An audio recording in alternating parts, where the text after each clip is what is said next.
If you've ever worked with multiple cameras on the same shoot, you've probably spent a lot of time trying to get all the footage to look like it came out of the same camera.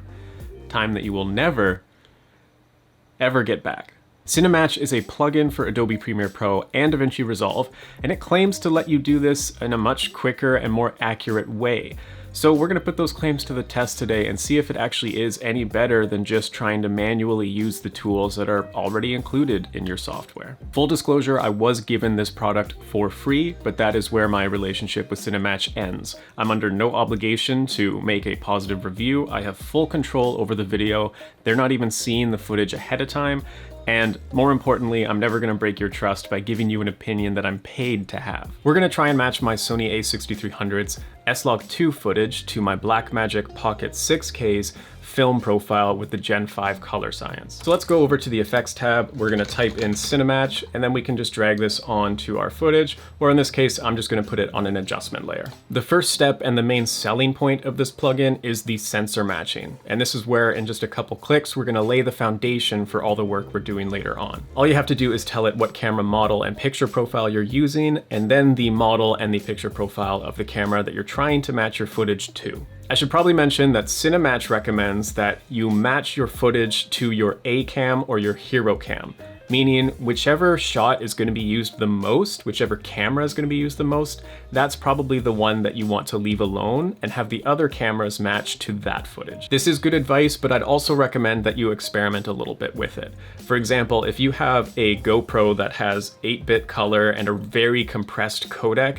that's not going to be super flexible footage to work with. So you might be better off taking the camera that does have 10-bit color and a lot more flexibility and trying to match that to the camera that isn't as flexible. That's going to make sure that when you're doing your adjustments, you don't see a lot of artifacting and the footage doesn't start to kind of break and fall apart. The selection of cameras is actually pretty impressive. You'd obviously expect Canon, Nikon, and Sony to all be there, but they also have more practical options like GoPro, Apple, and Samsung phones, as well as high-end cinema cameras. So mainstream ones like Red and Ari, but also some newer companies like the Sigma FP and the Z-Cam. Now, for those of you who work in Resolve, you might just be saying, well, this is just the color space transformation feature that's already in Resolve. And it's really important that I make the distinction that that is not the case. Think of the color space transformation tool as just a way to work in a different color space than you actually shot in. So if your footage was shot in S-Log, you can convert it to a similar profile to V-Log. You could also use a LUT to achieve the same sort of transformation.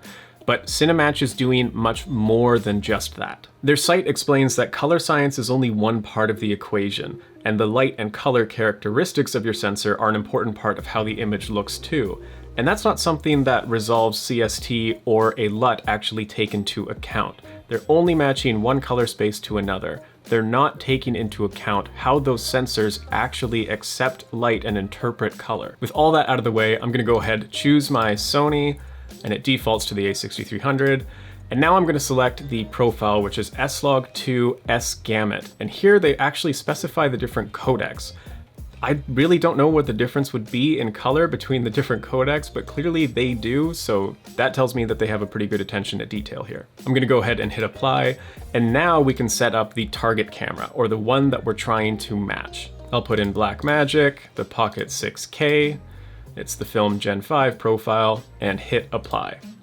Right away, we can see that it's flattened out our image a lot, and that was one of the first things we noticed between the two footages straight out of camera, is that the Blackmagic is much more flat.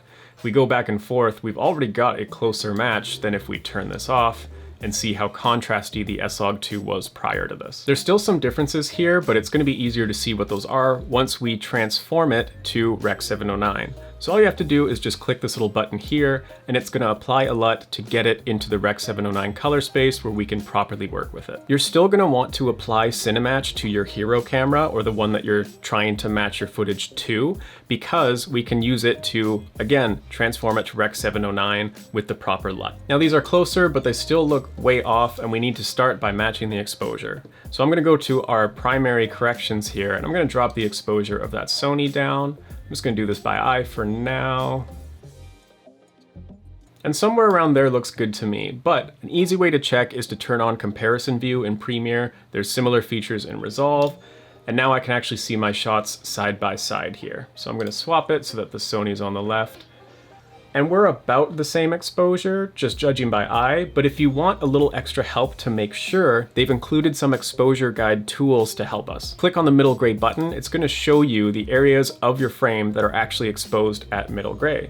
And if I go and do the same thing with the Blackmagic, now I have a frame of reference on my right side, and I can use the adjustments here to kind of match them. If I crank this up, you can see it's way different, but as I start bringing it down, I can start to align all of those same colors to the same areas, and that looks pretty darn close to me. Doing it by eye is fine, but our eyes can deceive us, so it's nice to have that frame of reference that's actual hard data to allow us to get things perfectly correct. Now that we've done our sensor match for better color accuracy, our color space transformation, and we've matched the exposure, now we can work on the remaining color differences between the two. As always, the first thing that you're going to do is start by working on matching the white balance.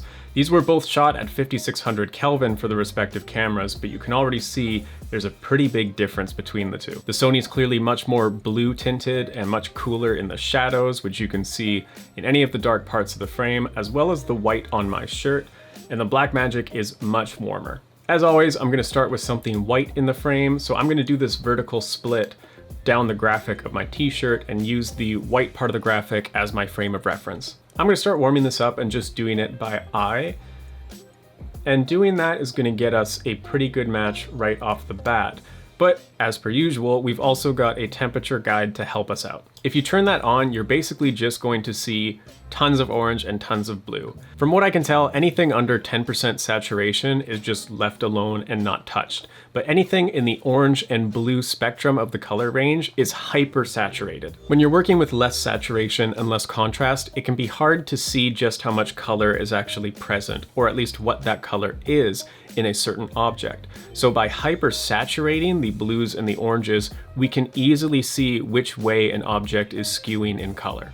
We can go down and do the same thing with a tint guide, this time working in the green and pink ranges. To finish off our white balance adjustments, I'm gonna bring some pink back into the Sony image.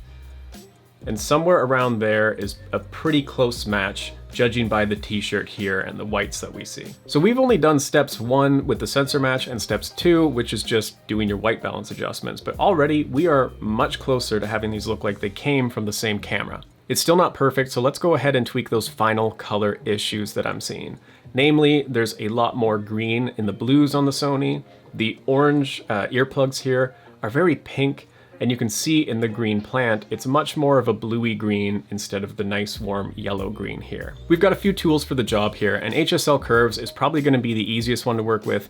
I like it, I find that to be a very intuitive tool to work with, but if you're more comfortable with things like color wheels or RGB curves, that's also available to you as well. Hsl Curves is nice and quick because there's an eyedropper tool that we can use to select our source color and then the target color that we want to match. So I'm gonna start by doing that on the green, blue stuff in the background here. I'm gonna turn off split screen view, and I'm gonna use the eyedropper tool to select our source color, and then go to the Blackmagic and select our target color.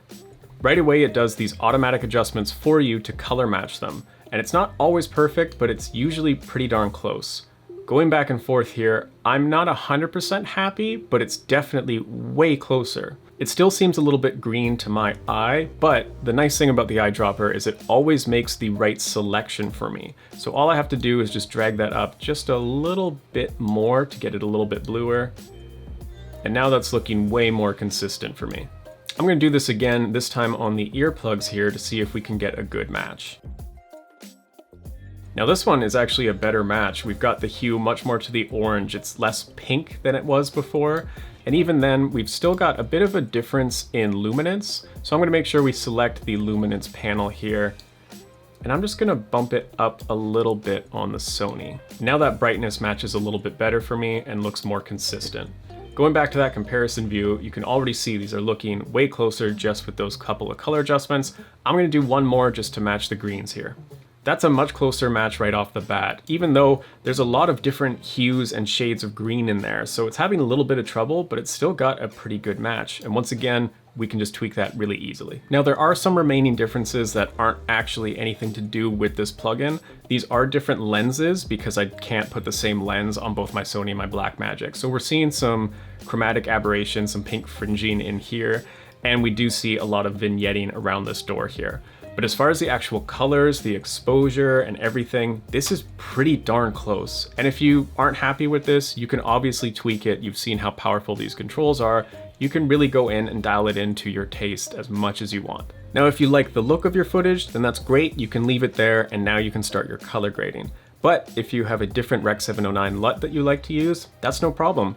You can go ahead and turn off the Rec. 709 transformation in CineMatch and apply the LUT that you prefer instead. All of our color matches are still going to hold up. We've still got the same kind of blue.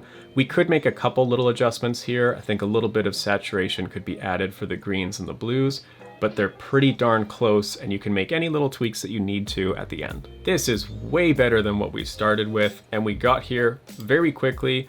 And we didn't have to do a whole lot. We barely had to touch these tools, but it's nice to know that they have so much flexibility and so much in there if you do have to work with some more extreme differences. Truth be told, not only was this great, and it's probably going to be my go-to anytime I have to match any cameras, but even the basic white balance tools were hugely helpful. Like, I love that they're very gradual adjustments. I love that there still is a color picker if I just want it to do it for me.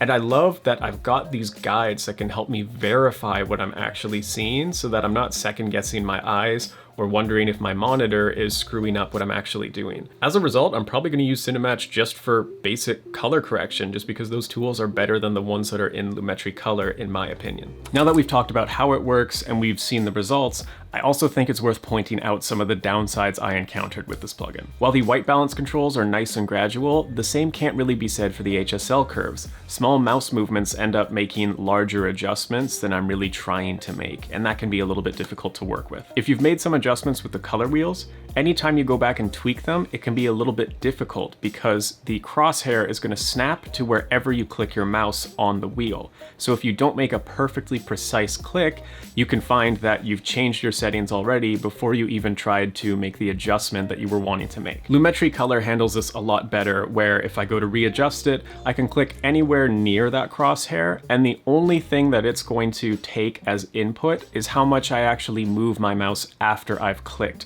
and not the initial click and snapping to my cursor like that. The same behavior is unfortunately also present in the Hsl curves, although it is to a lesser degree. There's also some features that I really think should have been included in this plugin, and the first of which is independent toggle controls. Not being able to turn on and off the different stages of the plugin seems like a pretty big oversight to me, and I do understand why the developers wouldn't include that or think that it would be important, because most of the time we want to see what the footage looks like with an effect on and with it off. So having independent toggle controls isn't really that important. So to help illustrate my point, I'll give an example. Let's say I've got some shadows that are tinted and skewed in one direction.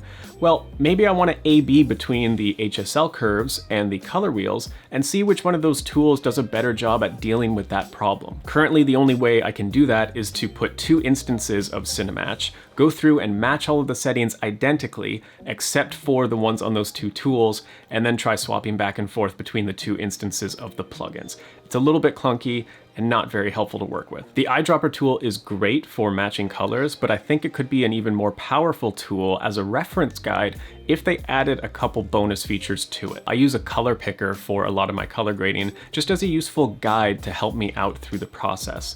And two great features it has is the ability to zoom in so I can make proper selections and make sure that I'm highlighting the area that I need to, and it also displays the color values for me. The zoom could help increase the accuracy of your matches by making sure that you're clicking on the right area of your frame every single time. The color value readout, on the other hand, would be super helpful for any manual adjustments that you're making. For a lot of beginners, it's hard to be able to match things by eye, and even for the more advanced users, this can just speed up workflow by seeing the exact hue value that you're trying to match. And lastly, why is there not a way for me to use a color chart to match my colors? Color charts are a very standard and powerful tool, and DaVinci Resolve lets you highlight the area of your frame that has a color chart and use that to match the colors between your various shots.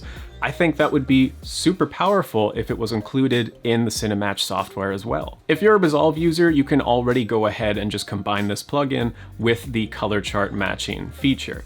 But the whole point of this plugin is to get all of the tools you need in a single consolidated piece of software to speed up your workflow. So including that would not only speed things up for Resolve users, but it would give access to these tools for Premiere Pro users that don't have the ability to match their color charts. This plugin does a great job by doing the sensor matching prior to the color space transformation, and being able to do the color chart matching would just be the last step. It would be the icing on the cake, and I really think it should be a part of it. Now, some of you may ask, well, why don't you just take a little bit of extra time, use the eyedropper tool, and match each of the color swatches individually? But that's where we run into another issue. Using the eyedropper tool too many times can actually result in a crash. Well, at least on Adobe Premiere Pro 15.1 and version 1.06 of the plugin. If you're not working with multiple cameras on a fairly regular basis, then I wouldn't recommend this based on the price tag. It's a pretty steep buy for something that you're not going to be doing that often, and you can do relatively well with the tools that you already have. This plugin will certainly help you get there faster, and it's probably going to be a fair bit more accurate as well, but if you're not doing it very often, it's probably worth saving that money and putting it towards something that's going to benefit you on every shoot that you do. Or you can just, save some money on it and use my link, or enter the giveaway and get it for free. It's your life. I don't want to tell you what to do. However, if you are doing this on a fairly regular basis, this is a no-brainer to me. It's much more accurate and it's way faster. Having all of these things bundled into one package is going to save you a lot of time over many projects. That's really going to add up. If you're working in a fast-paced environment where turnaround times are very short, then this is going to be well worth the investment after just a few projects for you. Being able to work faster means being able to work more, to do more projects, to get your name out there, and to have more fun being creative in more ways. I was pleasantly surprised at just how well it could match my footage, but on top of that, as I said earlier, I'm probably going to start busting this plugin out just for basic white balance adjustments, just because it's so easy to do, and they've got those extra guides to help me verify that everything's looking the way that it should. If you have any questions at all, please let me know. I'm more than happy to help, but otherwise I will see you in the next video.